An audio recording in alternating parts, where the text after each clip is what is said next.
Inside this room, all of my dreams become realities, and some of my realities become dreams. What in the wide, wide world of sports is going on here? Alive! It's alive! It's alive! You are listening to The Wilder Ride, getting wilder by the minute. Here are your hosts, Alan Sanders and Walt Murray. Well, hey, everybody, and welcome back to our Listeners Lounge, the Wilder Ride Listeners Lounge, a chance for us in our third season here to do something a little different rather than breaking a movie down 1 minute of the film at a time. We've been breaking down the lives of some of the coolest people we've met along the way. Some of them have been on our show in previous seasons. Some of them are hopefully going to be future guests, but no matter what, they're guests with us in this season 3. I'm Alan Sanders. I'm your host, and joining me once again, my buddy from across the table, Walt. How are you, buddy? Hey, I'm great. What's going on, man? Not a whole lot. Ironically, we had to postpone the recording for about an hour, and it worked beautifully because we haven't had, you know how in Georgia, you get those random pop-up thunderstorms, and it could be raining in your front yard, but not in your backyard because they're so small and isolated? Yes, I love those. So we've been having them everywhere but like our house. And so we've been having to water the garden for the last, every day. And all of a sudden, right at 5:30, when we would normally be starting with the guest, we had thunder and lightning hitting on top of each other for about 10 minutes. I actually texted our guest who's going to be coming up. Stephanie Swain will be joining us. And I was like, we got a massive thunderstorm going on right now. I'm hoping it's going to be dissipating, which it finally is by the time we do record. But I think of the timing. I mean, I haven't had a storm for at least 2 weeks, maybe 3 weeks. They've been everywhere else. So I'm glad that we have it because I didn't need to water the garden. But at the same time, I'm glad we pushed our call back a little bit so we don't have to worry about, thunder in the background. I was going to say, cutting my grass Saturday was like cutting the Dust Bowl. And it was just dry and, dirt blowing everywhere. And of course, right at 5 o'clock, we got hit with a huge thunderstorm. So yeah, the timing worked out pretty good today. It did. All right. Well, before we bring our guests on, it's a chance for you and I to get reacquainted since the last time we recorded in the last 7 days. What's been going on with you? Oh, man, it has been a wild 7 days. Has it been a wilder 7 days? It has been a wilder 7 days. Yes, it has. So, but, just the usual for me. We're all trying to get adjusted to everybody having to wear masks everywhere. And of course, I always forget mine, and so I get scolded by everybody. And my forgetfulness is about half on purpose. But so just trying to get through all this crazy COVID crap like everybody else. And I keep thinking the economy is about to take back off, and it sort of is in some ways, and sort of isn't. And I'm just ready for things to get back to normal. I keep feeling like, that old expression, waiting for the other shoe to drop? And usually that's in a negative way, right? You always think, right. Jess, it's look how bad this is. I can't imagine what happens when the other shoe drops. I think we're going to have the opposite, or maybe we should call it when the shoe gets picked up.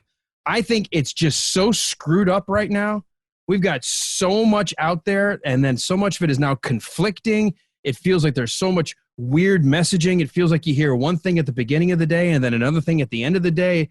I think we're going to get to a point in the next few weeks where everything's just going to, and it's going to be like, oh, okay, the skies are going to part, and we're going to hear the start of The Simpsons, oh, and I think it's going to get better. I feel like you can't pop. Well, hold on, I don't want to challenge words. Yeah, you're like Lieutenant Dan up on the.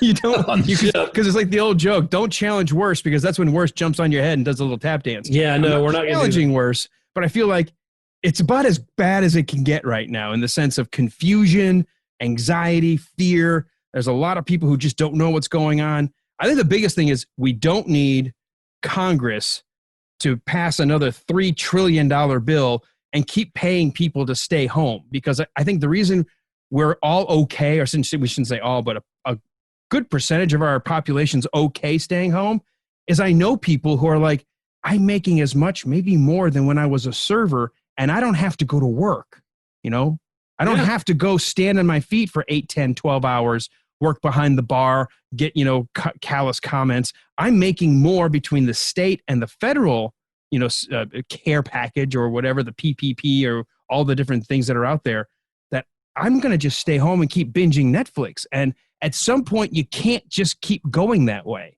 And I think it's going to be important that if they can get whatever they got to pass to just continue to keep the legitimate businesses running, like your commerce, keeping the airlines afloat, until people start traveling again, keeping transportation afloat, getting schools back open. If we can do just enough to kind of move in that direction and not pay people to just stay home, I think we're going to finally see sort of like the dam's going to break and everything's going to go rushing back toward more of a normalcy. At least that's my hope. Well, I hope so. And I really don't do a good job sometimes of just blocking things out and just kind of forgetting about things. And so a couple days ago, I was like, I'm just going to go to the lake. I'm going to run down and fish for an hour. And you can probably drive to the lake from my house in about 7 minutes, at least a place where you can throw a line in the water.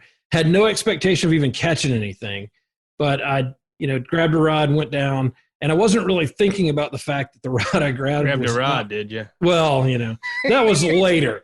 Okay, gotcha. So I get down to the pond or to the lake, and there are two different kinds of rods that you can get. One of them is a one-piece rod, and then the other, well, maybe there are more. Alan, going back to the Alan getting his inappropriate stuff out early. And the other kind is like the two-piece rod that you can fold up and then put together. Yeah. So I get down there, and I have not used this rod in a while. And so I cast once, and it didn't really work right, and I got everything kind of in a bird's nest. So I straightened that out. And this is supposed to be me relaxing, right? I'm already ready to throw the rod in the lake. Well, not the rod's fault. It was the reel's fault at that point. That is the real fault. Actually, it was the caster's fault. But I was going to say it's more user error, but I'm trying to find somebody to blame. So I get it all worked out and cast again. And when I do, the top end of the rod just goes flying out and lands right in the water. And I was like, forget it, I'm done. So I didn't even reel it in. I just drug it up the hill, threw it in the back of the truck, and left. I was like, I'm done. I'm looking for something relaxing to do. This is obviously not it. But I did entertain everybody else that was down there that day. So at least I did some kind of civic duty to help people get through this thing. But I was like Mo, Larry, and Curly all wrapped up into one out on a fishing trip. So I'm like, I just need for something to get back to normal. And I guess, unfortunately, that is kind of normal for me. I'm at least I didn't cast into the tree or anything. But well, how about this? Well, sometime we'll just have to get together, go out on the lake, and we'll grab our rods together and see what we can catch. Well, hopefully we wouldn't catch anything. Get a shot for that. Yeah. Actually, I do enjoy fishing. I think you know that when we started kayaking several years ago, we discovered it. I will troll a line behind me while we're kayaking down the Etowah River, and I'm a catch and release. Thankfully, I'm not worried about living off the land just yet. I'm hoping we're not heading to the Mad Max alternative universe. So when I catch, it's more fun about pulling the fish in, pulling the hook out, taking a picture. There we go. I caught a fish, put it back in the water, let it grow, and let somebody else catch it another day. But I do enjoy it. I have come to enjoy. I'm not good at it. I know I'm not good at it. I know just enough to be able to throw the line in and stuff. But there is something just about being on the water in general that I do try to keep the phone down. I keep it close by in case of an emergency. Thankfully, where we live, the same lake you're talking about, Lake Allatoona, you can get cell service anywhere on the lake. And, so if you got a problem, you can call somebody. But I try really hard when I'm out there to just have it down with the sound up just in case there's an emergency. Yeah, I'm the same way. I may, listen to some Grateful Dead or something just to mellow out a little bit. But no, I'm the same way. I try to get out on the water, not answer the phone, and just enjoy the day. And then, of course, when you're throwing half of your rod into the lake, it isn't the most relaxing afternoon. But, I've never lost and I've had a couple of rods like that where they come apart in the middle. I've got an ugly stick right now. I just got that for Father's Day this past year. My wife bought me a new one because my other one, the tip, had gotten just worn in the sun and just kind of became a little brittle, and eventually it snapped the tip off. So I got a new one. But I haven't lost half of a rod, but I have done this. Have you ever spent a good 10 minutes getting your rig all set up. You put all it on, you reel back, you throw it, and you hit it. Just whatever happened, you just whipped it just hard enough that the whole rig just snaps and goes flying off. You're like, what just happened? Let me tell you. What just happened? If there's anything that could have happened fishing that makes you look like a damn idiot, I have done it. I have slammed rods in car doors and snapped the tips. So I should not tell the story. So for a while, my parents lived on a pond. It was a great old farm pond. It was all stocked. And I think I was the only one fishing it. So me and a buddy of mine went out one day, and there were geese on the pond, pretty good sized geese. So I always just knew to stay away from them. And of course, the place where the fish are rolling, I'm like, man, I got to get down in there. Well, I didn't realize that's where the nest was. And so I cast the first line, a perfect cast right in where I need to go, hook a fish. And all of a sudden I hear Joe laughing behind me, and this mama goose has her wings spread as wide as they can go, and she is hauling ass right at me. And she starts butting at me and pecking at me, and she almost knocked me in the water. And I'm trying to reel in a fish and fight off a goose at the same time. Does it when it comes at you and it's got like its beak open and its tongue like pointing? Oh, yeah. Yeah. And she was full on mama bird pissed off at me. So yeah, Alan, there's probably nothing that you can come up with that I either haven't screwed up fishing or, I mean, I've dropped knives in the water. I mean, you name it, I've done. Oh, I've fallen off the dock. Maybe I don't want to go fishing with. Oh no, I will. You'll take care of all the karma. That's right. All the bad stuff will happen to you. Maybe I'll catch something. Everybody else has a great time fishing. Well, you know what? Just remember, you can always be everyone's entertainment. That is true. I kind of go back to that old meme where the boat hull is sticking out of the water, and it says, "If nothing else in life, you can at least serve as an example of what not to do."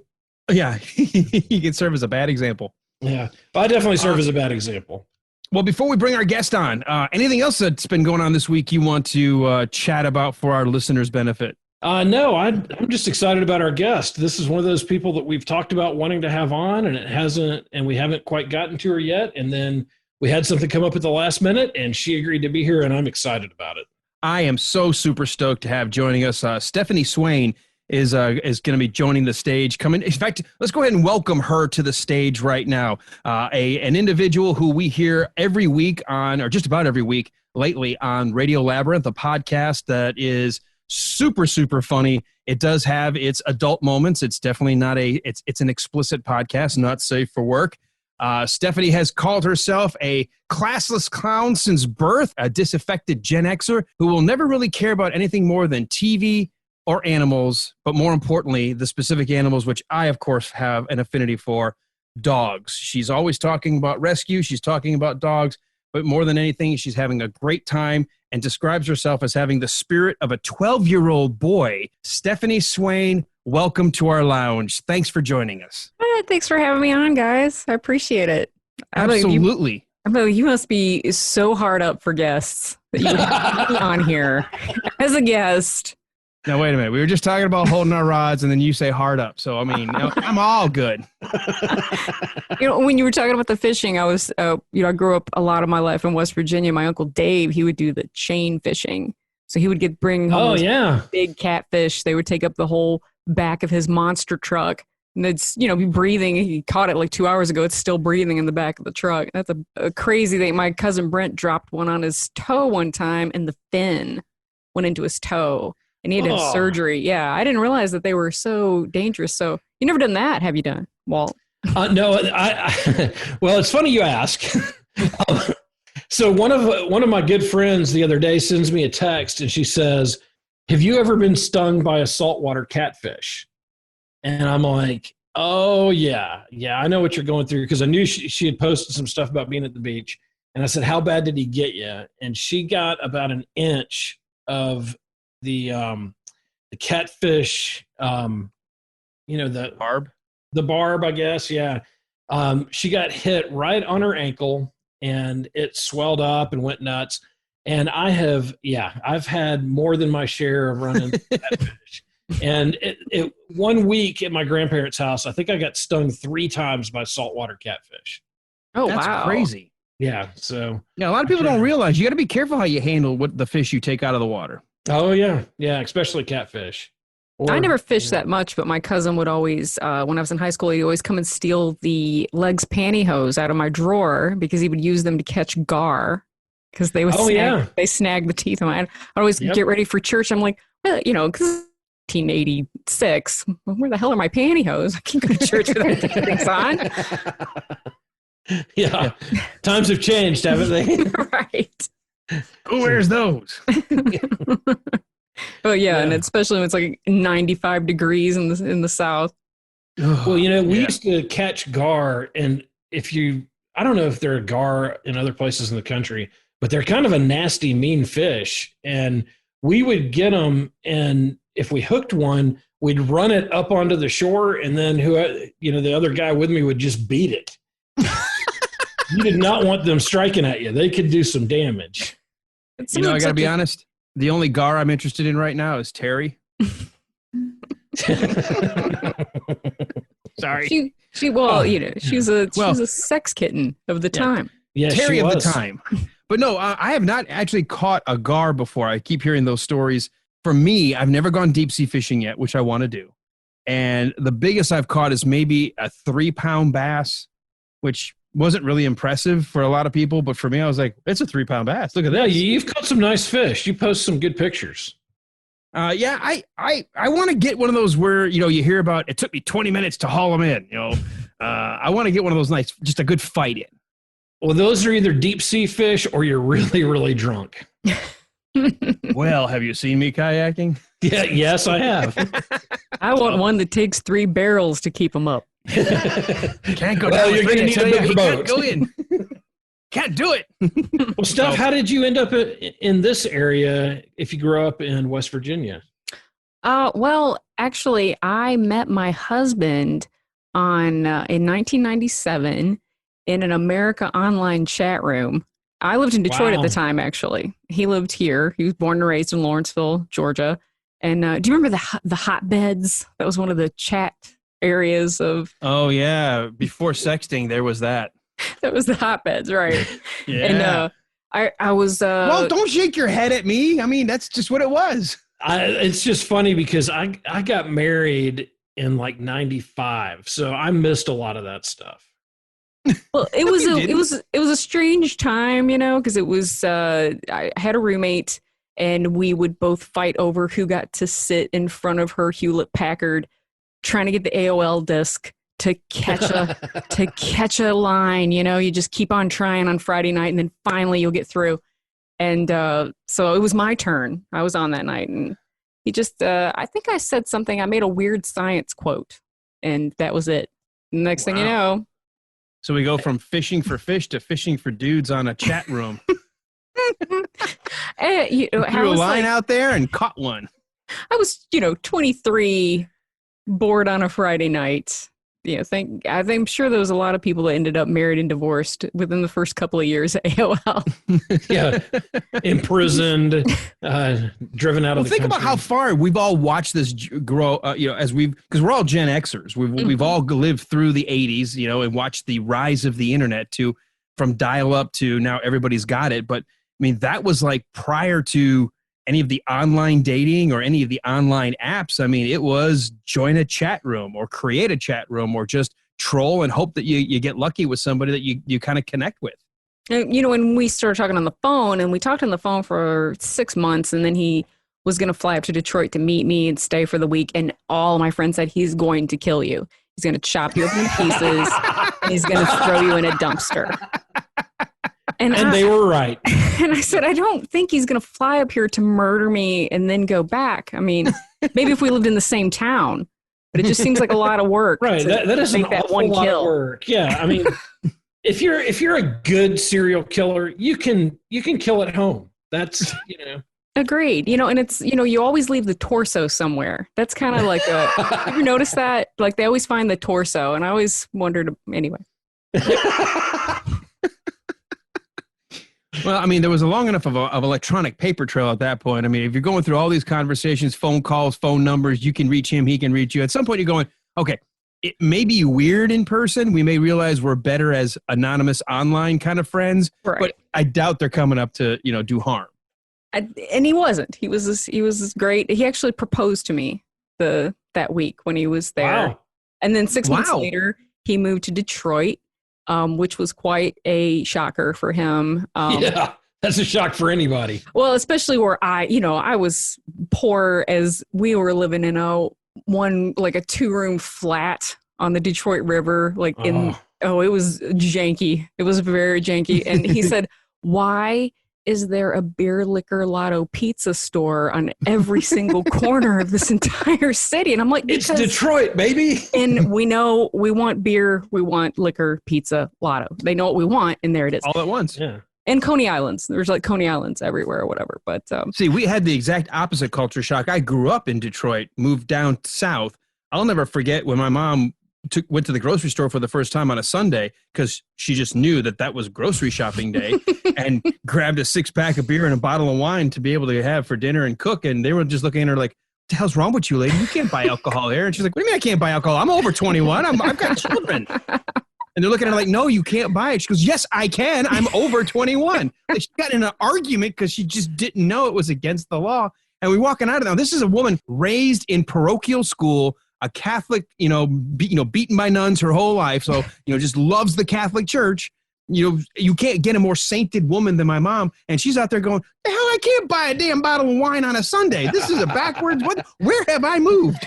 She's like, I'm used to buying a bottle of gin at midnight at a CVS. What is this place? I joked to my friends. They didn't believe this. I'm like, we had drive-through liquor stores. Like, oh, yeah. You had the drive-through. We did too, but they just weren't open on Sunday morning. You had to wait till after church and get it on the way home. But I mean, seriously, we could drive, like, the last thing you want is people driving like, hey, can I get a fifth of tequila? Can I get some, Southern Comfort and some Mad Dog 2020 for the kid in the back who doesn't know how to drink anything else? You could literally do that and then just drive away with your liquor in the car. I mean, can't you? Now we can do that here, but we couldn't do that when I moved here in 1985, and it was a major culture shock for me. It was for me as well. I mean, when we moved back down here, it was in 2000 is when we moved here because he lasted 2 years up there, and he's like, I can't do this. I feel like we could do better back in Georgia. We gotta get the hell out of here because he just didn't like shoveling snow. He did not. His first whiteout, I brought the shovel inside, and he said, "Well, you bring the shovel inside for us because we're gonna have to dig out." And then as it went on, he kept blowing on the window. Goes, "It's coming up. It's coming up to the door. I mean, it's going past the door." And I said, "Hence the shovel in the house." And he was like, "I thought you were, that was like a play on words. I mean, I didn't really think we were going to have to actually physically dig out of our home." Wait, you mean the fact that I said we might have to actually physically dig our way out of the house? That was a play on words? I don't know that you understand what play on words means. This was an actual statement of fact. Like a 70s thing. Hey, we're going to dig, man, our way out. We're going dig. Out. Oh, yeah, we're going out. I dig about 400 pounds of snow out of my front porch. And, and after a day of digging out our car and then the plow coming by and plowing it right back in as soon as we stepped away, he was like, F this. This is bullshit. This is why everybody dies of heart attacks holding a snow shovel here. Yeah. Yeah. When I was a kid, my dad was from Mississippi. My mom was from South Georgia. So J. Edgar Hoover moved us to Columbus, Ohio. And we were there during all those blizzards of the 70s. And I remember the two things that finally got my dad to go in and say, we've got to be transferred. He and his partner, Mike Cretion, were chasing this bank robber. I don't know how you chase a bank robber through the snow. And the guy wrecked into a snowbank and jumps out of the car. And so my dad and Mike jump out of the car, and they were like, this was the slowest chase in history because this guy's trying to get through the snowbank. Mike and my dad are trying to get through, and the guy finally just falls down like a snow angel, and he's like, just take me. I'm done. And so that was one week. The next week, my dad had been out working late one night and didn't close his car door all the way. And we had one of those just crazy, 7-inch snowstorms come through in 1 hour, and it froze his door shut. And so he's standing out in the driveway with a hairdryer, blow drying the door open. In there. I learned words. I had no idea what they meant, and I knew that I could never say them. But he was like, I'm going in and telling him to transfer me or I quit. So 3 months later, we moved to Georgia. Well, Stephanie, we've got you. We've gotten the history of dial-up dating. We've gotten you down here into Georgia. I'm curious about this part because I listened to the podcast, the Radio Labyrinth. Our good buddy Tim Andrews, who's the man of 1,000 voices, the host of it. His buddy Jeff Lieboff, and you are pretty much a staple on the show as well. How did you how did the hookup happen between you and Tim Andrews and eventually leading to the podcast? I kind of need to know the backdrop of how did Stephanie become one of these voices? Well, around about, I want to say 2006, the regular guys were wildly popular at that time. This was their second time back after the porn and the porn escapade, where the porn bled through while they were having the show and it got them thrown off. Yep. Yeah, they were fired 4 or 5 times, if I remember right. Well, here in Atlanta, definitely twice. Yeah. Yes. So this was after the first time they got fired, and then they were back, and they were, making a comeback, and Steve was just coming back into the fold. Tim had, got him back on the show, and Steve was doing his little guest spots here and there. Well, Larry made a statement on the show that women with big breasts were dumb. And I was a loyal, avid listener. I would call in quite a bit. Back in the radio boy days, too, I would always call in and whatever. And so I called in and laid down a challenge. And they had me on the show, and I did some trivia. And that's how I kind of met Tim, was being on the show that time. And then it wasn't too long after that, they got fired for the Spanish toilet incident. So then, Tim was unemployed for quite a while. We started talking on MySpace. We became MySpace pals. And then he slowly, he got back. I think he went with what was it? The 99X. Oh, yeah. Yeah. He started making his DJ stuff and behind the scenes music, more music rather than talk. Right. And he started getting back on it. But anyway, we just been pen pals for years and years. Sometimes I, meet him for lunch. Sometimes we have similar sad childhoods. I feel like very, very, and very dark. His darker than mine. I'll say that his is much darker. Well, he's from New York. His sense of humor, there had to be something there. Yeah. So we've just always been good pals. And then I met Jeff, because him and Tim have been friends since childhood or whatever. And I was writing for this e-zine. It was a local entertainment magazine.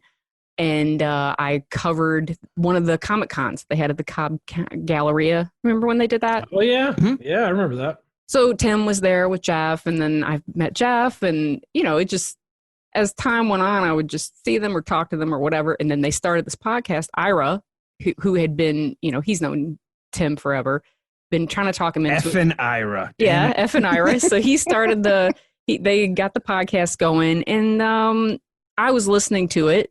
And then I think Jeff said something about have me on, or Tim did or something. I don't know. So I just came on as a guest, and they were like, why don't you come back next week? And here it is 5 years later. I think that's an awesome story. It just shows that, you could be a fan, but at the same time, they would not have brought you on had you not had some spark of something else. It's not just being a fan. It's not just being fun to hang out with, because once you're on, now you're a talent. Now you're a voice. Now you've got to bring something, and you do every single week. Oh, thanks, guys. Tim has always been a champion for anything. I can't even tell you how many unfinished novels or screenplays, or, I did stand-up comedy for a couple of years, and I would always send him my bits, and, he's always helped me with as far as making something funny or giving me critical feedback or telling me something could go like this instead of that. So I feel like that plays out a lot on the podcast, and we're very honest with each other, I don't have a problem being.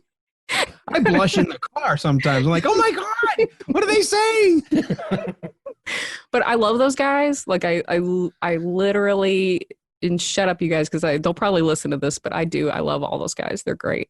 Well, you can tell there's a familial sense. You guys all know enough about each other that the inside jokes don't take over the show, but you always know that there's like a wink, wink, nudge, nudge that happens when you guys recount a story or something that you guys have lived through, or you've got some shared experience. And it's fun for us as the listener, because with podcasts, which I love, you almost feel like you're eavesdropping in the room with some best friends. Oh, that is such a great compliment. And honestly, I feel I am just barely a woman, and that's why they tolerate me. And if I was any sort of real woman, no way would their woman haters club have me on their show.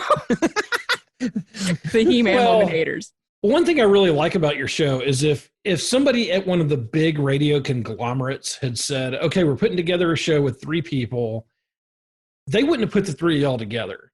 But because it's a podcast, y'all organically came together, and the chemistry's awesome. And there's really no way you could have manufactured that somewhere. There's just an obvious natural chemistry that comes there. And that's one of the reasons why I like the show so much. Yeah, absolutely. And you know what you can get away with each other.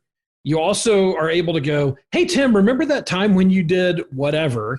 And it's a great story that embarrasses Tim and fits with what's going on. And then when you bring the drug dog in, you know Jeff's not going to be there that week. So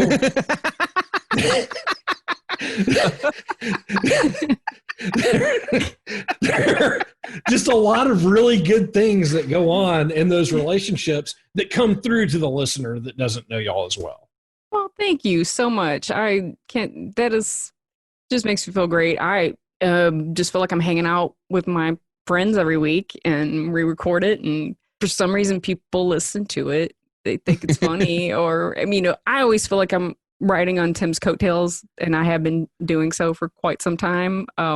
He's so funny, and just the things that he thinks of, and his comedic sensibilities, his improv. That's what I've always, he would say to me, he has such a hard time doing stand-up. He tried it. It was not for him. He could not. I'm the same way about improv. Horrible.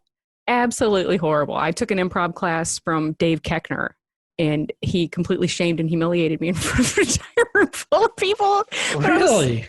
Yes, he did. I actually did a bit about it at Relapse one time about how horrible it was, because he was trying to get me to be a tomahawk, and I didn't know how to do that. I don't understand improv shit like that, Well, Steph, obviously, that is why you have no talent. I mean, if you can't be a tomahawk, then what the hell are you even doing in entertainment?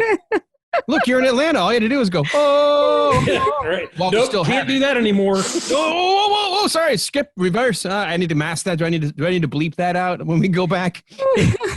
Well, and he said to me when I couldn't get it, he comes over, and there was a lot of seasoned improv people in there. There was probably maybe 2 people in stand-up in the whole room, so they all knew what they were doing. And he came over, and he grabs me by like the chunks of fat under my elbows, and he just looks in my eyes, and he goes, what would make you, what if I said something right now? Like, what would you want me to say to, and I said, I just keep thinking you're going to say whammy. And he goes, wouldn't it be sad if I did? Oh God. And everybody in there was just, ugh. Yeah. You know what? But everyone needs that moment. Everybody, because I got involved in a play, because I started off in theater and got into film. And actually, I did get into an improv group for a while, and I loved the improv. But I actually had a director who, we were at Theater in the Square in Marietta. It was an original play written by his wife. So it was a guy who was known all up and down the Eastern Seaboard. And I'll never forget, because I had never been involved in theater that was sort of like the business side. It was always in school or community theater. I mean, we had 4 weeks, which apparently was a long time to get the show off the ground. And so the first day, we had our first read through. The next day, he said, okay, we're going to do the first 20 pages, be off book so we can block it. I'm like, what? I'm going to 20 pages in a day? So I struggled to just be able to recall words. And the director's name was Frank Whitto.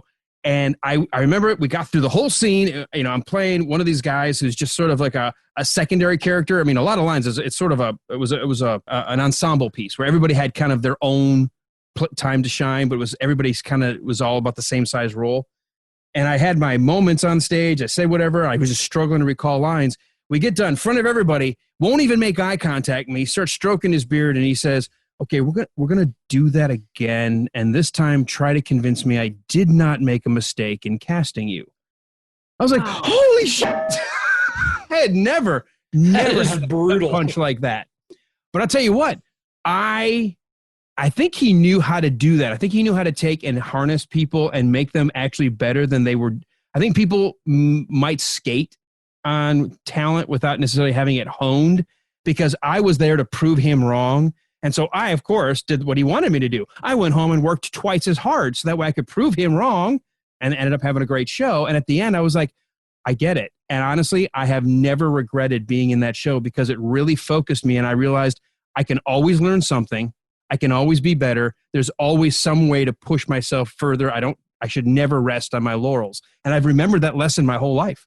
See, you did better than I did, because the one play that I tried out for, I had one line. And so it gets to my part in the play, and I stand up and I say, too many cooks spoiled the soup. And Mrs. Mann, my third grade teacher, just looks at me third grade and shakes her head and goes, no. And they got somebody else to do it. I was like, how do you screw that line up? And I'm in third grade. And so that kind of, I think, soured me on plays after that. You know, you have to be able to take brutal criticism. I mean, even as the minor bits of entertainment that I have attempted in my time, it can be really rough. And if you don't have that toughness and to take the criticism, you're never going to make it, which I haven't, and I won't. Well, I think that is unique in the entertainment industry, because you're really putting yourself out there. And even though you may be playing another person, or even in stand-up, you're kind of making yourself a character. Oh, yeah. It's still brutal when you give that line and nobody laughs, or even worse, you get the sympathy laugh. I've done stand-up a couple times. One time it was, man, like they should have recorded it and given it to every comic and said, it will never be this bad. And then the other time I did fine. The second time was fine, but the first time it was like, whew, wow, that was really horrible. And I don't know what it was. It just didn't work that night. And but yeah, I mean, you're really putting yourself out there. And even I don't feel it as much in the podcast, because I think we're so comfortable. We're just sitting talking. But there are times, even when I listen to our podcast, I'm like, oof, man, I wish I hadn't said that, or that's going to go over really well. And yeah, but you know what? You can't control it. You can't pre-think everything. Otherwise, you might as well just read a script. No. But sometimes you can be overly confident, because you did so well at one point, and then you go back and do it again, and maybe you push it too far. Yeah. Because you did so well. My first stint at an urban club, I was the only white person there. It was a packed house. Even Eddie from Family Matters was there.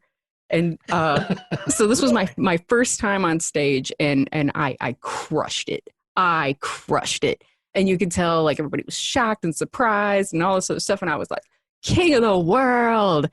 And then I went and did another show at another urban club, and felt like it was okay that I could tell the story about how my ex-boyfriend used to sell ivory soap chunks as crack. And and let me guess how that went. Well, everything was fine until I repeated verbatim what the prostitute said to us. And she said... she said the N-word, but like the cool slang way of it, and then I repeated it verbatim. Didn't go over. Did not. And that's when I learned. I can see that. Never, ever. You don't do blackface ever, which we all knew that. But you don't even tell a story like that, And right. I don't know. There's like hardly anybody that can really overcome that, except for maybe like Louis C.K. maybe Neil from Dave Chappelle. But you have to have some sort of confidence that I'll never have in order to get a laugh doing that. Well, and the thing is, we live in a time right now where I would not want to try to be a rising comic or because the sense of humor we grew up with in the 80s, I mean, the Dice Clays and the Richard Pryors and the George Carlins, I mean, they were just not politically correct, but they did it in a way because they were trying to show you something and reveal something. And I feel like today, people don't understand that the reason the language is up here to fool you into getting into a lot deeper message. They don't even look at the message anymore. They only look at the language up here. Oh, everybody, and you're canceled. Me. Yeah, you're canceled immediately. That's the big thing now with the young people. Now they just, you're canceled. I don't ever cancel remember, culture. I don't ever remember that when I was growing up. I mean, people would do stuff. I mean, even Jimmy Swaggart, I have sinned against you. They let him back. I mean, it's just, it was just like, you apologize, then you come back, and it's, we just keep going. Right. Well, we had a wider sense of being able to forgive mistakes, especially with entertainers. We go, okay, we get it. You kind of, you went too far, you pushed it, it didn't work, but you know what? We still love you. And we don't even get that anymore. Yeah. Well, we don't even get that. We get people going, I'm going to look 20 years ago or 10 years ago when you first got on Twitter and try to find something you said 10 years ago that's now being judged by today's standards. That's right. Well, and it was a bigger sin to not be funny in the 80s than it was to go over the line.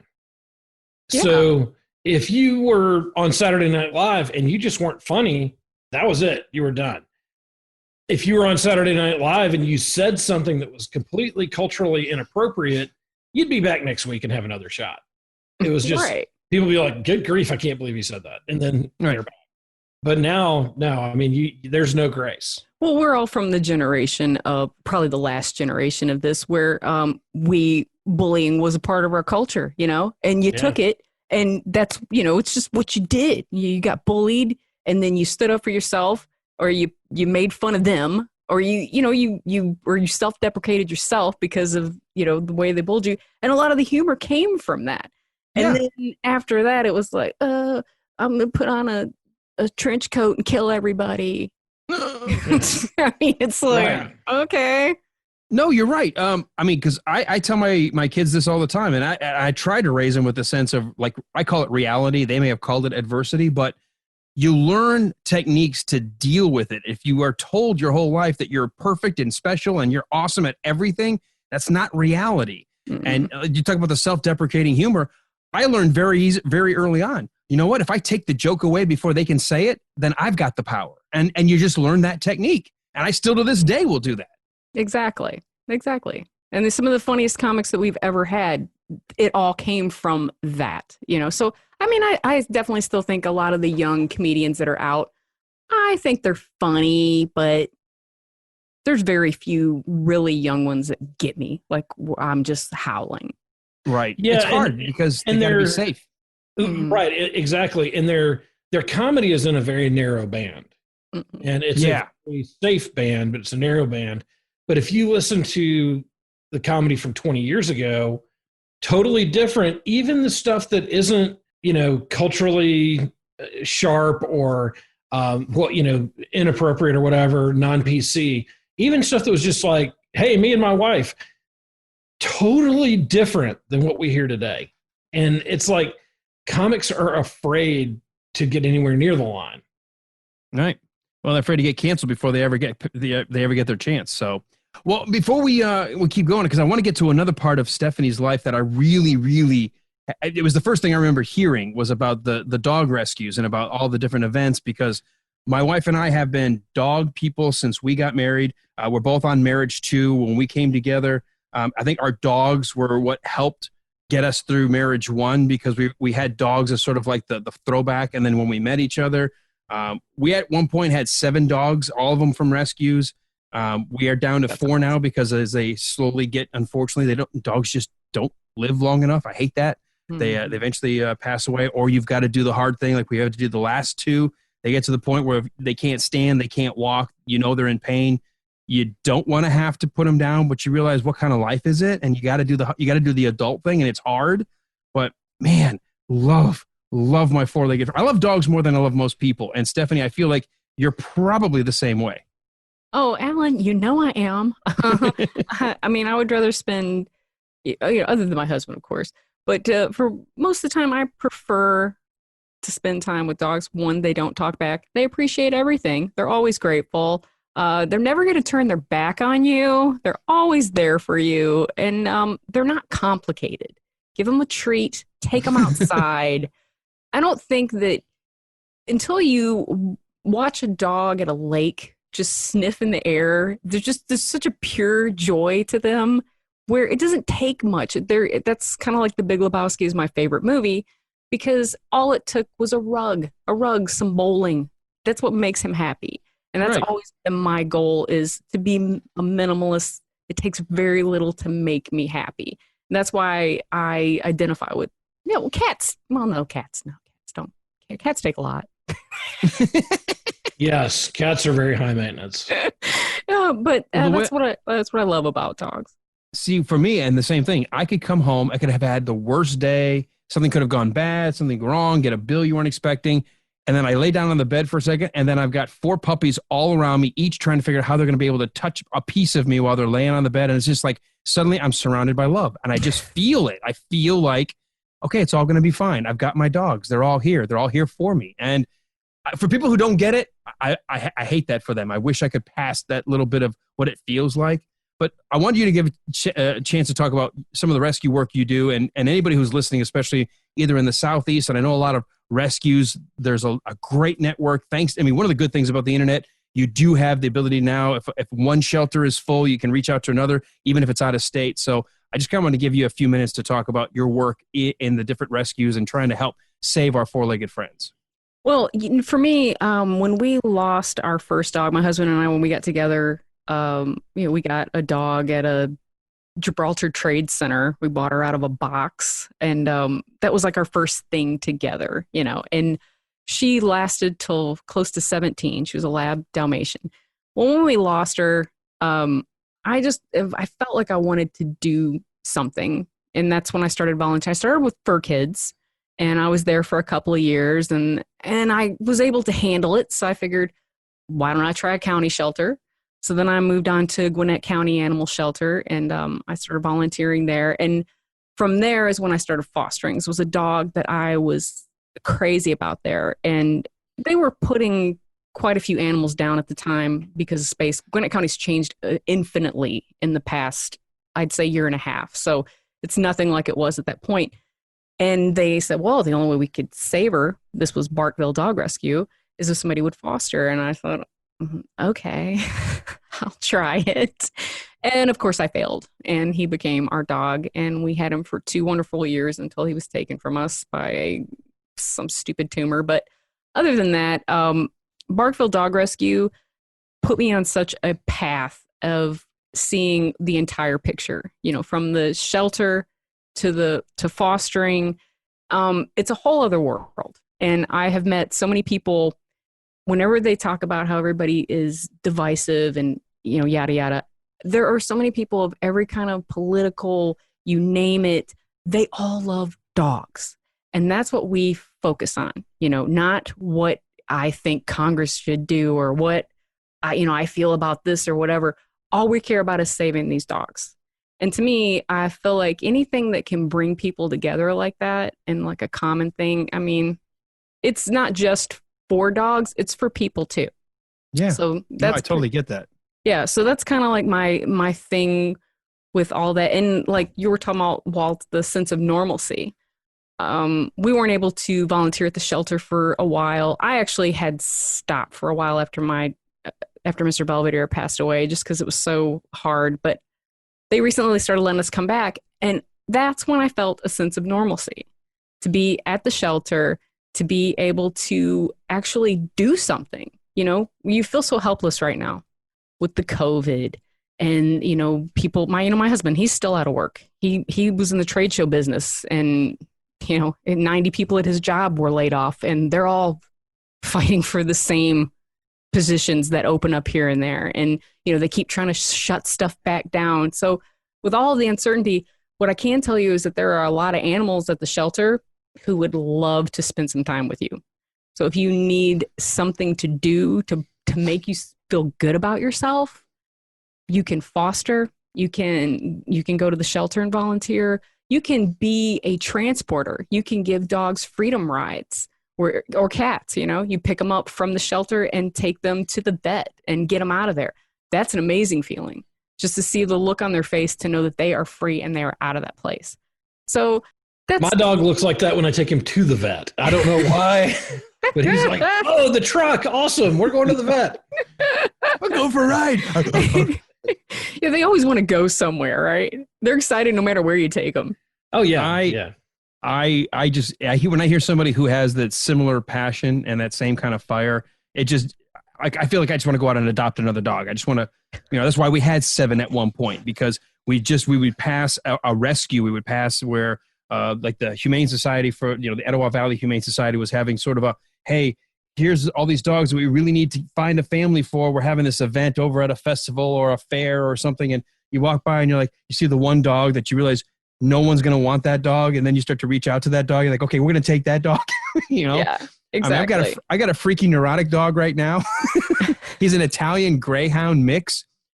And I didn't realize, I should have known, because he was sort of like flinchy, that he had probably been abused. And I'll never forget this. The very first time we got him back home, he was sitting on my pillow on my bed because he had just hopped up there and he was looking at me. And I was taking my belt out of my belt loops. And you know how if you pull it through, it makes that, making like the noise. He like sat like rigid and just peed on my pillow. Like he freaked out. Like he thought I was going to beat him, I guess. I didn't even think about it.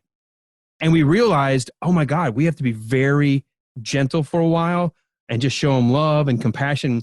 He is such a rehab dog now. Like you can go wrestle with him, you can go chase him, and he's like jumps all around, and he's a normal dog again. And you think to yourself, what would have happened if I hadn't adopted this dog? And my wife and I love that. We love that feeling of looking down at our dogs and realizing how far they've come, especially the ones that were maybe on a bad side of life. And so we're giving them a much better view of what dog ownership and dog relationship is. And I think it's really good too, if you have kids, if you're trying to teach them about, anything that they're trying to do, like something positive they can do, any kind of animal rescue, it's great. It builds self-esteem, gives them responsibility. I mean, it's I don't know. It is my passion. And you never have to throw leftovers away. No, you definitely do not ever have to do that. And certain dogs they'll get into your head. I was off this past week, and there's this dog. It was taken from the shelter like 2.5 years ago from a rural rescue down in Appling, Georgia. I don't know if you guys have been down to Appling. Yep, I know Appling County. Okay, it's just horse farms everywhere, pretty much. And yeah, it's very rural. Very rural. So she's had this dog for 2.5 years down there, no prospects. So I can con my husband into driving down there with me Saturday to visit this dog. So I'm trying to help her get this dog adopted. I mean, I haven't seen her in 2.5 years, but I never stop thinking about her. It's once I know they're in a good home, I'm good. I still like updates here and there, but I feel like I've done something. Yeah, I think more than making money, which I'll never make. So I've given up on that. But if I died tomorrow, I would feel good. I would feel like I have done something that makes that made my life worthwhile. That's awesome. You know what? I wish that for everybody. Find the passion you have and then be able to at least live it for a while. If you can't make a living out of it, you can at least volunteer, do something. If you find that passion, it's amazing how much the rest of the problems of the world don't seem as bad. Oh, absolutely. Does that make sense? Absolutely. And, and so many people are like, oh, I don't want to foster. I don't want to go to a shelter. Hey, you can join up with Unchained, the county or whatever. You can go help them build kennels for dogs that are on chains. I mean, they're having a build in August. They need a bunch of volunteers. They have 3 different builds in Jackson County.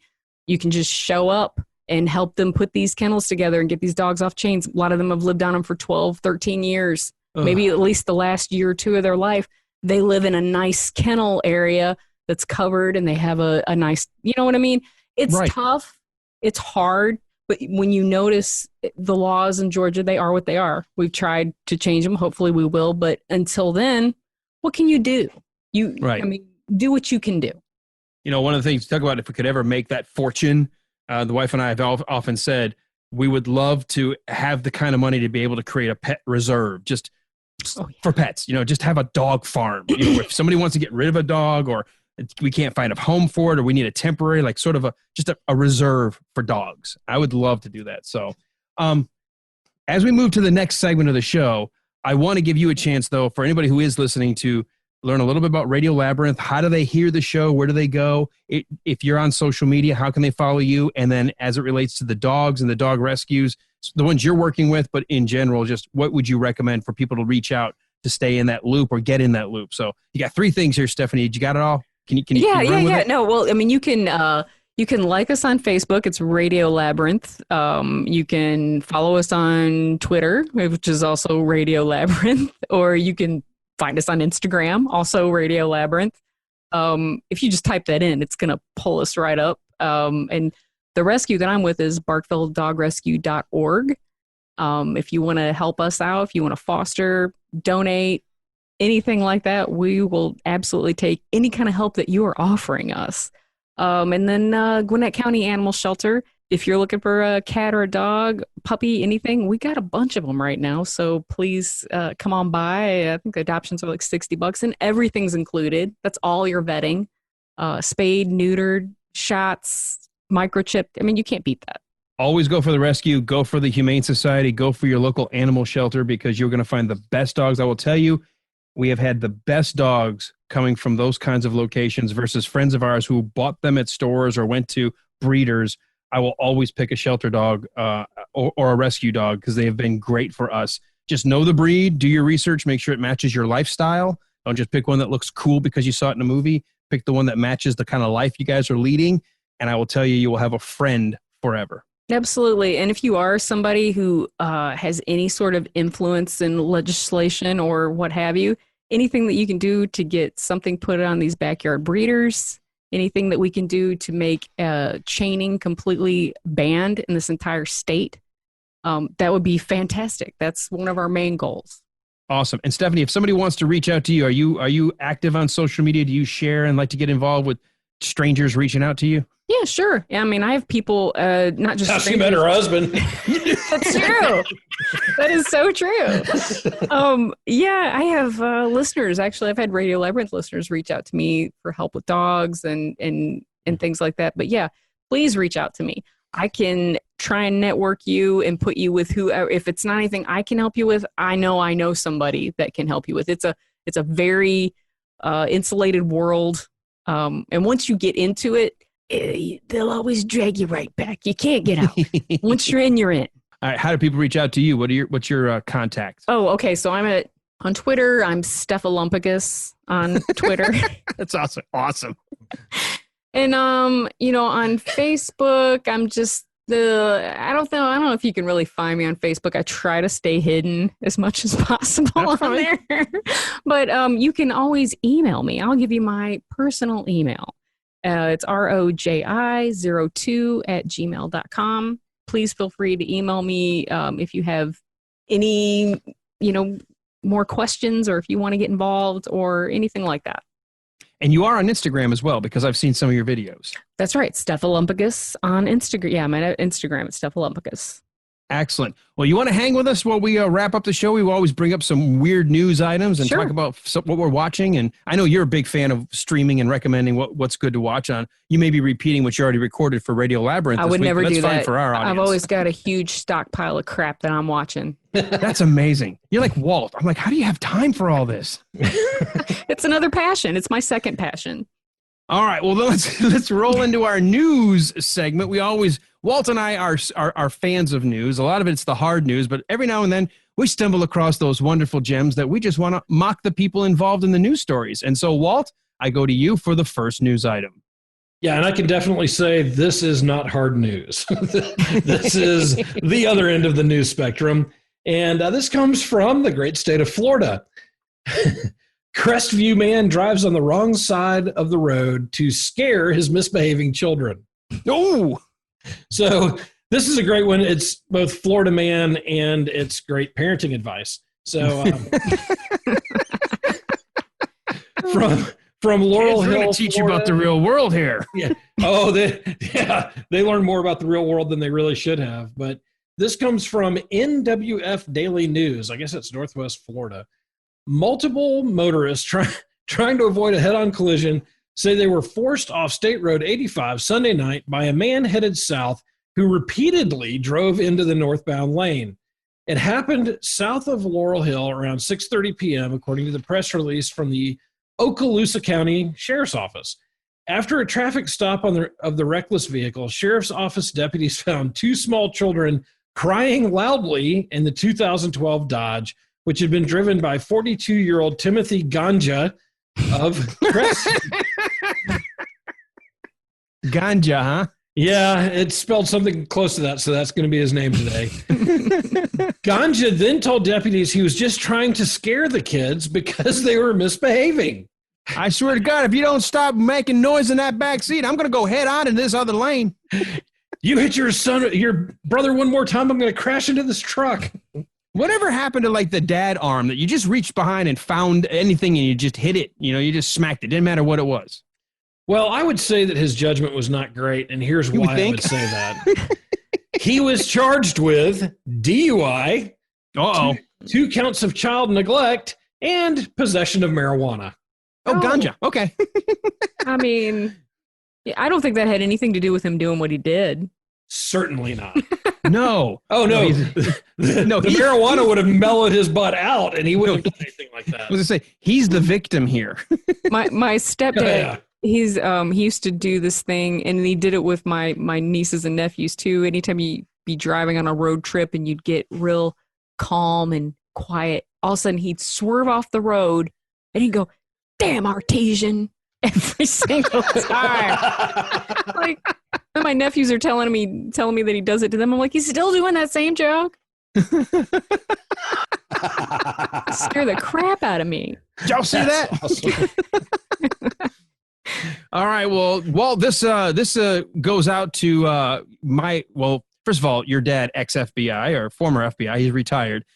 This headline struck me, and I thought of your dad. Not that he would have done this, but just of the FBI. I haven't even heard the story, but yes, he probably would have done this. No, well, hopefully he hasn't, because very funny you're talking about a guy trying to scare his kids by being in the car and going in the wrong lane. How about an ex-FBI agent in Massachusetts who drove a truck toward a group of students on bikes because they made fun of him? No, my dad wouldn't have done this, but I know other agents who might have. Yeah, okay, here's a big tip from the Wilder Ride Listeners Lounge. If you're holding on by a thin thread, if you feel justified in trying to run over middle schoolers on bikes because they laughed at you, you might need a vacation. According to a Fox News flash, a former FBI agent is facing charges that he drove his truck toward a group of 4 middle school age students because they made fun of him. Cliff Hedges, age 61, is scheduled to appear in Springfield District Court later in connection with the June 2nd incident in Longmeadow, a town in south central Massachusetts near the border of Connecticut. Hedges has been charged with 4 counts of assault with a dangerous weapon, leaving the scene of an accident with property damage and negligent operation of a motor vehicle. According to this, children told investigators that Hedges gunned his truck, then ran over a curb and missed them, but hit a fence. No kids were injured, by the way. The car was messed up, and he left the scene, obviously the scene of the accident that he caused. Hedges told police, here's his excuse. Well, they were antagonizing me, making obscene gestures and swearing and stuff. Wow. And that's it? Swearing and stuff. Yep. Hedges recently retired after 26 years with the FBI as a special agent, as a special agent and supervisory agent. He was hired, listen to this, he was just hired last year as director of public safety at the Eastern States Exposition in West Springfield. Needless to say, he has since resigned as a result of this particular incident. Well, you know what he could do, though, would probably be less abusive. He could be one of the people that screen you for your mask at Walmart. Because it sounds like he has the fortitude to put up with that sort of abuse. Yeah, this is someone who doesn't understand the judicious use of force. Obviously. Yeah, I just found and sent that article to my dad and said, hey, do you know this guy? So we may have an interesting response here before the end of the show.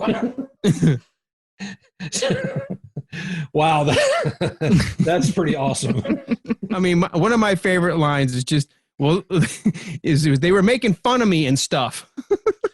Yeah, and cussing at me. I'm sure. Yeah. That is one thing about FBI agents. They very rarely ever have to hear any cuss words. So no, not at all. I'm not surprised he lost it over that. These kids these days, they don't have any respect for authority. Right.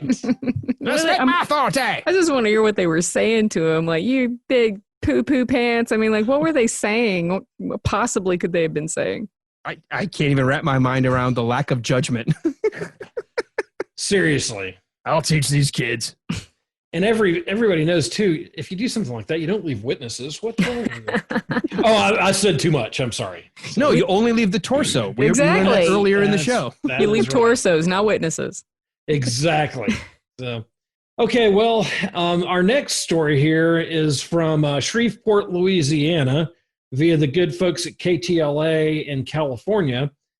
SPD searches for a woman accused of shooting her boyfriend who refused to argue with her. And Stephanie's like, damn right, he deserved it. Absolutely not. I've never been one of those women to get beat at Super Bowl day. I'm like, this is when you should go shopping. I mean, if you know that he's prone to slap you, why are you hanging out at the house that day?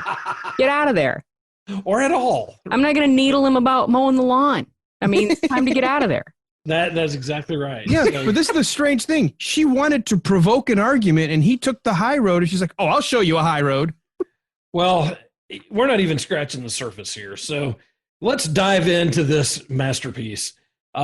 Shreveport police are actively searching for a woman who allegedly shot her boyfriend and left him in critical condition when he refused to argue with her early Sunday morning.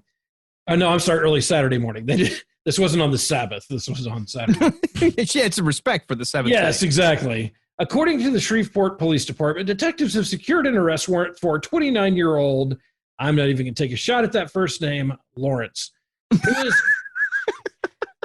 who's being charged with attempted second-degree murder in connection with a shooting in the Caddo Heights neighborhood. The shooting happened around 7:30 a.m. in the 1400 block of Grisby Street. Police say they were called to the home about reports of a shooting, and when they arrived at the scene, they found the 34-year-old man on a sidewalk with a gunshot wound to his body. He was then taken to LSU Health Shreveport with life-threatening injuries and is still in critical condition. Investigators later arrived at the scene to gather evidence and interview witnesses. SPD says they learned Lawrence shot the victim following an interaction in which the man refused to argue with her. Lawrence fled the scene in a green Honda Accord with primer on the left passenger side front door. This is all class here, folks. Lawrence, you think she has a problem with road rage? Or how about rage in general? No, she's fine. She's fine. Lawrence reportedly has an address in the 3100 block of Lindholm Street and the 2800 block of Dexter. However, investigators feel like Lawrence fled to Dallas, Texas, where she is from. Her bond is set at $150K. If you have any information about that fine vehicle or our raging shooter, please call the Shreveport police. That is awesome. I mean, I can understand wanting to shoot your boyfriend because he won't get out of your face, but because he won't get in it. Hey, look, that's like man, weird. When you're ready to fight, you're ready to fight. She needs to hook up with that FBI agent. No kidding. Yeah, he wouldn't turn his back. He's going to try to run her ass over. Give her the fight that she's been looking for. That's my kind of man. Well, another crime-fighting story here, and a big shout-out to our friends, Mike Hall, because I know he's a big fan of Radio Labyrinth. Yes, we love Mike. Yes, he's got a pizza joint, right? Yeah, Atlanta Pizza in Euro. There you go. Good shout-out. Free plug for Mike. I will tell you this. He would love this story. The title alone sells it. Thrown pizza thwarts machete-wielding thief. With self-defense, you're supposed to use whatever you have at your disposal, right? So I've never understood throwing a gun that runs out of bullets at your assailant the way they do in movies, but why not throw a pizza? And it does seem to work. And here's the story. Stargate Pizza looks like any other suburban pizza joint. It sits back from the road between a church and an antique market on a sleepy stretch of Sussex Highway. On the evening of July 10th, the owner of Stargate was taking home a pie after locking up the shop. A man approached him from the parking lot. Well, the owner of the shop let the man know it was closed for the evening. Hey, come on back tomorrow, right? Being approached in the middle of the night in the parking lot. But apparently he decided to pull out a machete and threaten the man. It was an 18-inch blade, and the guy says, something about when you see a gun, that freaks you out. But an 18-inch blade, you think, even if they miss something important, you're going to lose a limb. So all I thought was, well, I've got my pizza here. So I threw it at the thief. It scared him so much, he actually ran away. The Delaware State Police are still investigating. Stargate Pizza's Facebook page remains silent on the matter, which seems like a lost advertising opportunity. Their pizzas apparently are not just delicious, but can be weaponized. The best weapon is the one you have, I guess, and that weapon can be a pizza if it's hot enough and you throw it hard enough. So there you go. A hot, cheesy pizza gets rid of a machete-wielding thief. How did he know that he just didn't want to cut the pizza with the machete? I just wanted to cut a slice, man. Seems legitimate to me. I mean, poor guy now he's being pelted with hot cheese. I'd like to think I'd be able to think of a way out of that situation. I'm not sure. I mean, to me, that's just amazing. Did you throw a hot pizza at somebody? And I don't know if it scalded him or what, but, he makes the comment about if you got a hot, cheesy pizza, if that's all you got, throw it. And it seemed to work. Wow. I mean, depending on the heat, I guess that it might actually maybe do some damage, but I would have just ate it. It's Pizza the Hut. And he may have been there for the pizza, and then he realized once they threw it at him that it was going to be a 20-minute wait for the next one. So called it a night. Packed it in. This is Stargate Pizza is what it's called? Stargate Pizza in Delaware. Yep. I have to look them up. I want to see what their pizza looks like now. It has a face on it. Honestly, this story just reminded me. It seemed like it was. Could this possibly be true? And obviously, it is. There's a police report and everything. But the idea of throwing a hot, cheesy pizza on somebody and they decide to run away while you're wielding an 18-inch machete freaked the guy out. I don't know if it burned him, scalded him. If maybe he was on drugs, who knows? But the evening did not go as planned. Well, I would imagine, when the pizza comes out, it is pretty hot. So yeah, it can do some damage. It can. All right. Well, that's all the news we have, which gives us a chance to now move into our final segment with what we're watching, what we're listening to, and whether that's music, podcasts, books, whatever. We'll start with film, TV, streaming. Walt, what are you watching this week?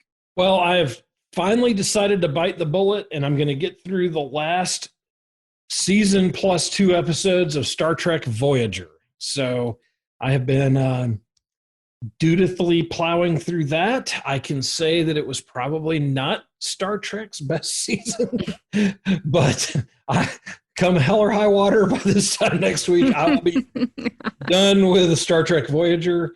And then I started watching this crazy documentary on Netflix called The Business of Drugs. Have y'all seen this? No. It is about the business of drugs. And oh, good. It's a good title then. It is. Yeah, they really did name it well. It's very creative. It'd be weird if it was about like dolphins and things, because I wouldn't understand. Yeah, I know.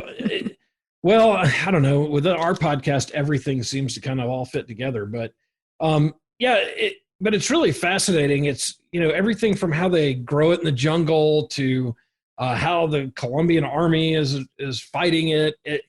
It's really eye-opening, and it really makes you wonder about, are we really even making a dent in this thing? But it's really good. It's a very well-done documentary. It's very entertaining, but it definitely gives an insight into that industry that we never would have had otherwise. Anything else you're watching on the movie video streaming side? Anything? Have you gone to the theater lately? I have not gone to the theater. I keep meaning to. My kids have been like 4 times. And I just have not gotten the gumption up to go. I did kind of go through a bunch of the World War II movies that are streaming. Greyhound, I think I mentioned last week. I watched Midway. So you mentioned Midway on Facebook. I don't think you didn't mention it online. If you have not seen Midway, it is the 2019 version of it, the remake. It is absolutely fantastic. It's very, from what I understand, it's very true to the history, but it really gives you an appreciation for what those pilots went through. And some of those POV scenes where you feel like you're sitting in the plane, it is harrowing. And I was watching about half of it on my iPad and half on the TV.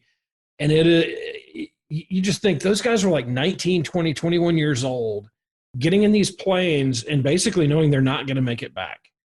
And it is absolutely incredible. It's really well done, great cinematography. The attack on Pearl Harbor is really just unreal. You feel like you're in the middle of the attack. And I highly, highly, highly recommend, if you've not seen Midway, that you check that out. Excellent.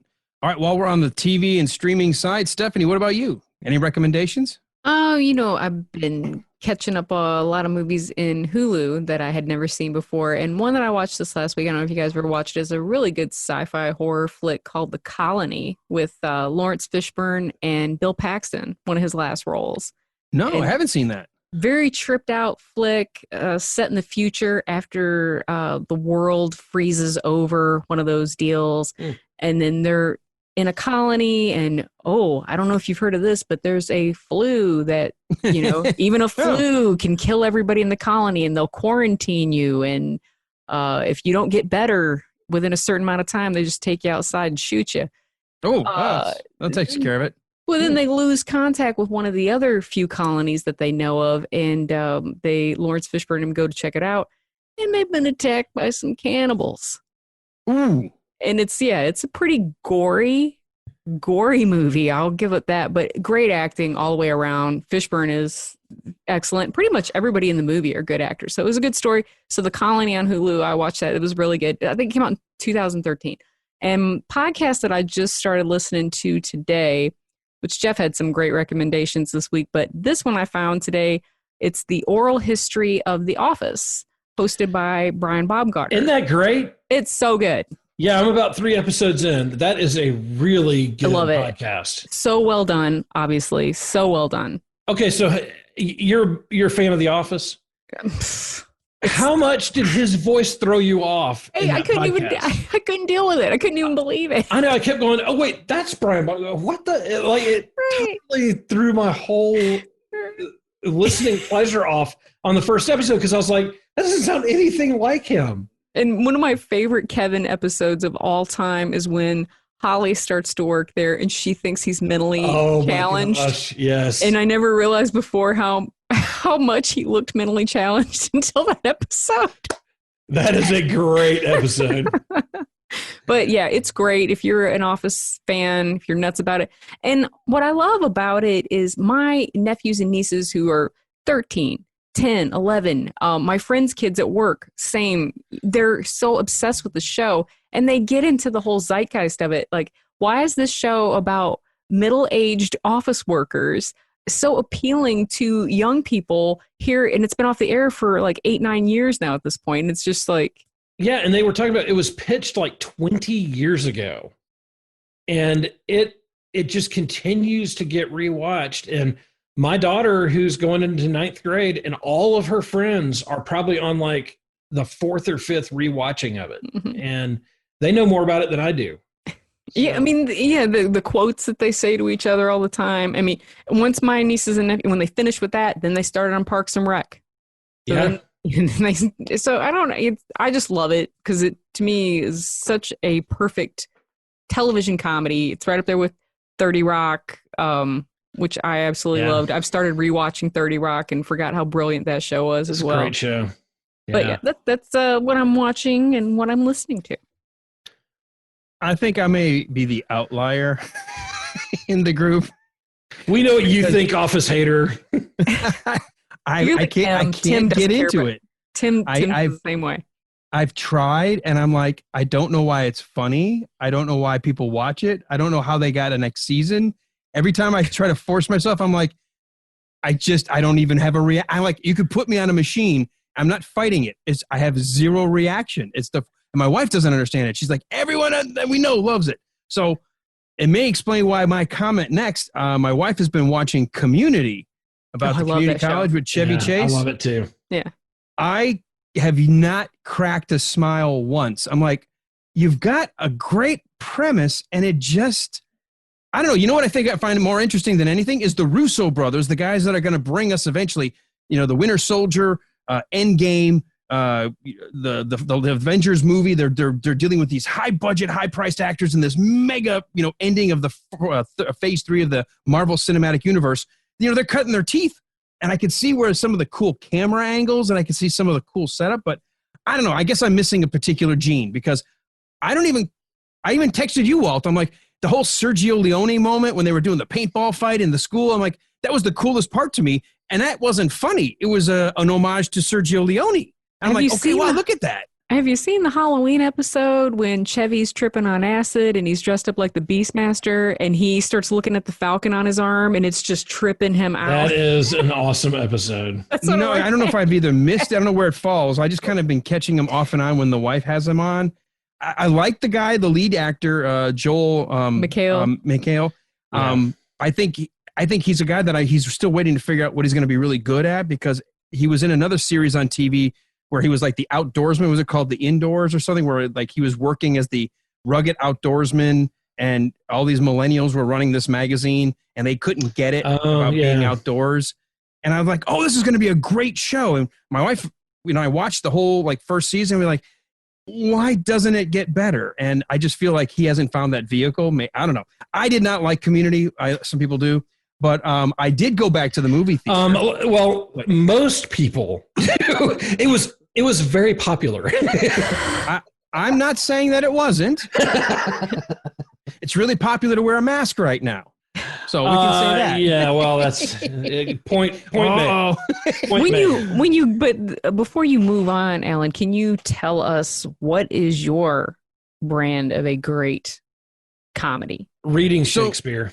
Yeah, Shakespeare comedies are the best. Honestly, I do love Shakespeare. But for me, I'm trying to think if there's anything modern now that I think is, The Good Place. I thought that was really good. That was funny show.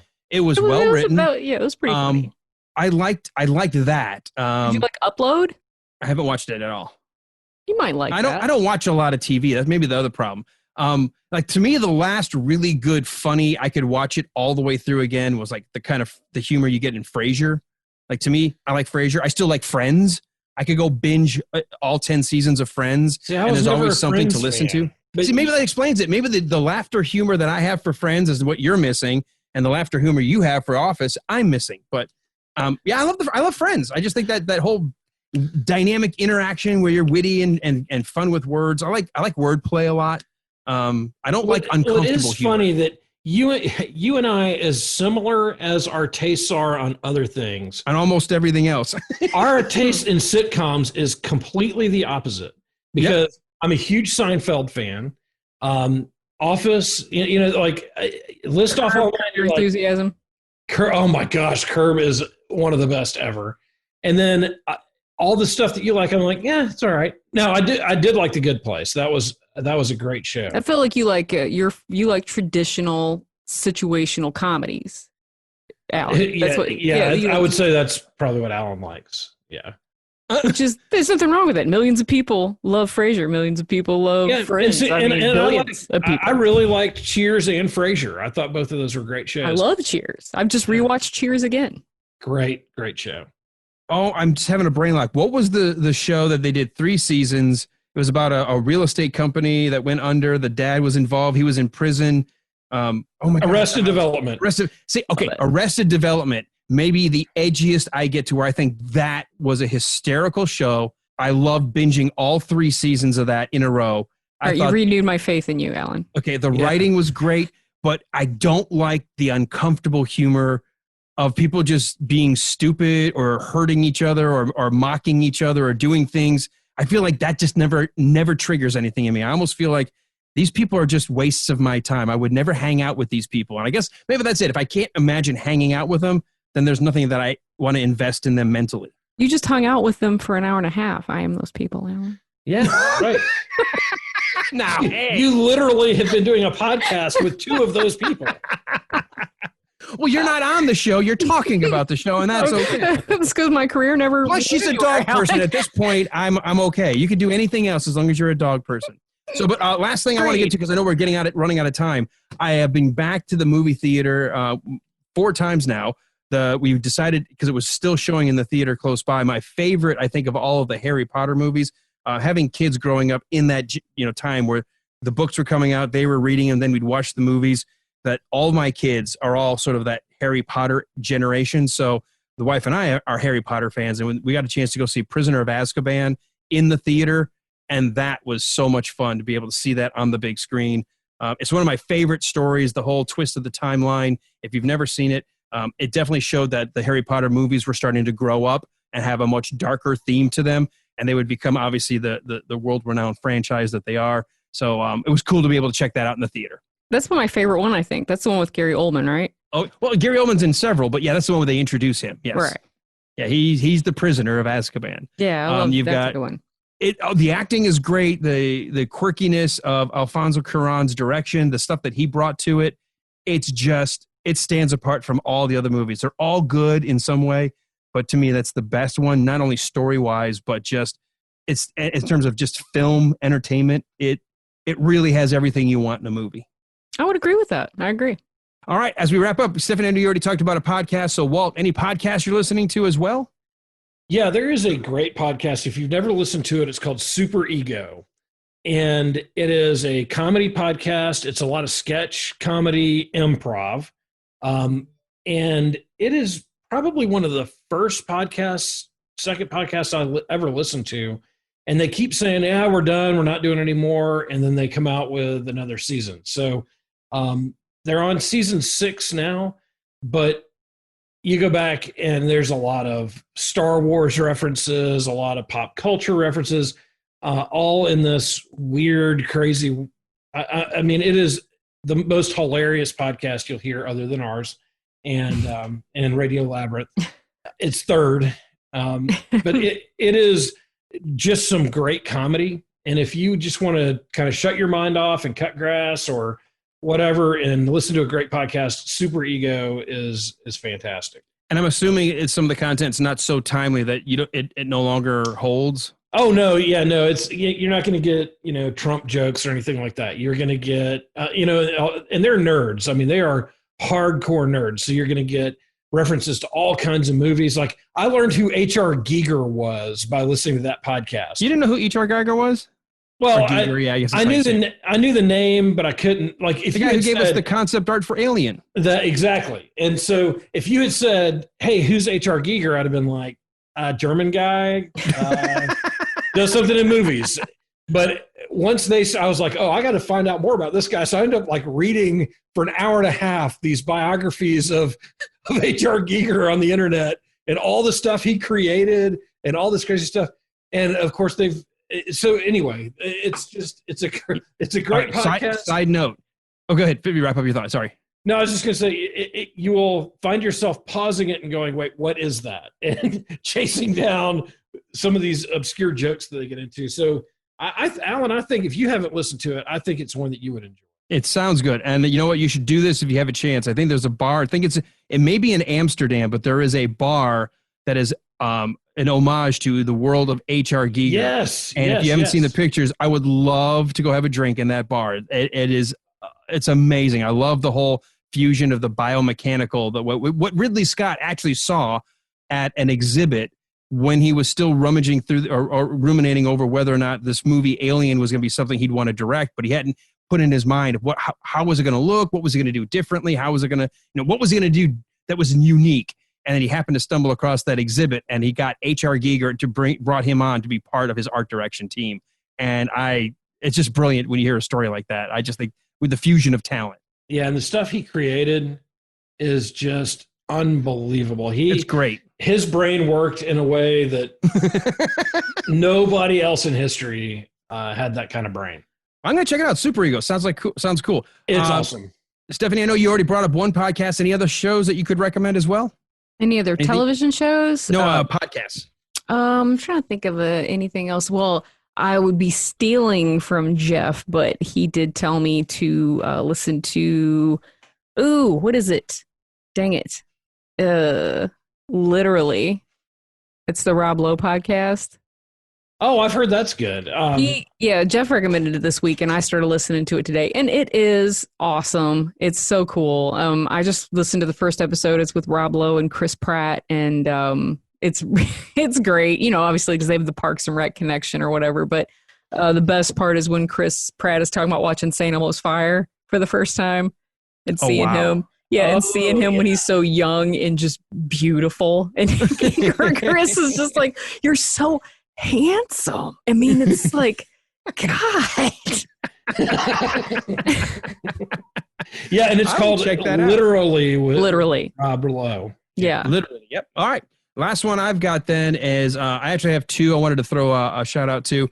First one is the Tron Minute called Chronologically Speaking. I had a chance to be a guest on that several months ago using the Movies by Minutes format. If you're a fan of the 1982 film Tron, the Disney film that pioneered so much and completely got shafted at the Oscars because the Academy said, well, you really didn't try hard. The computer did all the work, not realizing all of the work that went in, all the layering, all the texturing, everything being drawn by hand and letting the computer do a little bit.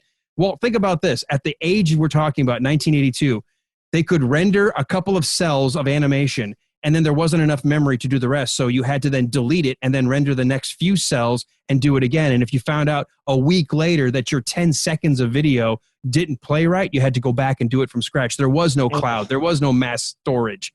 And it's great because the guy that's doing it has a fantastic knowledge of the movie Tron. And it's definitely worth checking out if you're a Tron nerd because you're breaking the movie down 1 minute at a time. And a buddy of mine that I met, he's a former NPR broadcaster with the space program. He was affiliated with public radio covering the space program. Has a podcast called About Space. These are very small, mini, almost news style nuggets. The podcast episodes are only about 8 to 15 minutes long each, and it's every week. It's a chance to talk about what's happening in the world of space exploration, what's NASA doing. Sometimes throwing back to dates in history. It's really a fun little podcast if you like the space industry or the space race or getting back into space. Obviously, with SpaceX, the excitement we kind of have building again for the space industry or getting back into into that mindset. So About Space. I am almost out of time on my end. So Walt, as we bring this one to a close, first I want to say, Stephanie, thank you so much for being part of our show and being our guest. We have had such a great time hanging out with you. Thank you, guys. I really appreciate the fact that you are crazy enough to think that I was important to interview, but I appreciate that. Everyone's important in my eye. And I thank you and also for giving me the platform to talk about my dog stuff, which is really, the most important thing to me. So thank you guys so much. I had a blast. Absolutely. Well, someone listening right now wants to learn a little bit more about us or try to find out, what did we do in seasons 1 and 2 and why this is a completely different shift for us. Where can they go? If you, for some reason, want to know more about us, probably the best place to go is our website, thewilderride.com. And from there, you'll want to go to our Facebook page, which is facebook.com/thewilderride, and follow us, and then join our listeners group, because the listeners group is really where we have all the announcements about the show and a lot of discussion about stuff that we're talking about, or our season 1 or 2 movies, which were Young Frankenstein and Blazing Saddles, which we broke down, foolishly enough, 1 minute at a time. So 1 minute of the movie was one of our episodes. A lot of great discussions and fantastic guests, and all that is listed out on our Facebook or on our website at thewilderride.com. So those are the best places to find us. You can also find Alan and I scattered around the internet on Twitter and Facebook. But I would say going to our Facebook group is the best place to really keep up. The best part about the listeners group is anything entertainment is up for grabs. As long as we're not talking politics or anything divisive, it's all about fun. It could be music. It could be a funny meme. It could be the latest. My wife put a challenge in there. Can you recognize the top 9, these sitcom living room sets? And oh, yeah. What are they? Oh, that's We had cool. a lot of fun. So it's cool stuff like that where we want to just keep the listeners engaged, and the listeners, you can bring your own stuff, and we like that too. And we do actually engage with our listeners. So kind of cool. Same with Tim and Jeff and Stephanie with the Radio Labyrinth. Follow them. They've got the Radio Labyrinth. And I think you guys have a listeners group too, the Radio Shack. We do. The Radio Shack. Absolutely. And Dustin Lawler, he's like one of our longtime supporters from the beginning. And Dustin's helping us out with our YouTube page now too, and our channel or whatever, and jazzing up our videos and trying to get us out there a little bit more. And he's amazing. Dustin's amazing. His brother is the singer for St. Paul and the Broken Bells. Oh, yeah. Which, they're a pretty big deal or whatever. And Dustin's a pretty good musician in his own right or anything. But just like you guys, we are so lucky to have awesome listeners that have hung with us. I know we share some listeners like the lovely Wendy Mueller, who I adore, and Alma Keegan, her old man and stuff. So I know we share a lot of the same people. It is cool. And I think that's one of the things we've talked about in other shows. The podcast community can be such a tight, just giving and sharing community. It's a little different than radio. Sometimes radio is all about ratings and market share, and it becomes a competition. You don't feel that here. And it's share the love. I want everyone to go listen to all the stuff I'm listening to, which is why we end every episode with, well, what are we listening to besides us? You guys are great. You're so supportive and just such sweethearts. And I really appreciate the time hanging out with you guys. Well, and we really appreciate you coming on again at the last minute, but you're somebody who we've talked about wanting to get on the show. So it just was great that it all worked out. Good timing. And we really appreciate it. I've had a ball talking to you, Steph. Oh, thanks, man. We'll be back again next week with a brand new guest, a brand new episode. They drop every Tuesday, 6 a.m. Eastern time. Until then, we'll welcome you back a week from now, today on the Listener's Lounge. Thank you, Stephanie. This was really, really cool. That was awesome. Oh, yeah, man. I'll be happy to come on anytime you have somebody else bail on you the last second. You got no other choice. And we let you talk a whole lot more. Yeah. Well, and I appreciate you getting the stuff out there on the dog rescue. That's something that like every dog we've had has been a rescue. So that's something close to our hearts to do.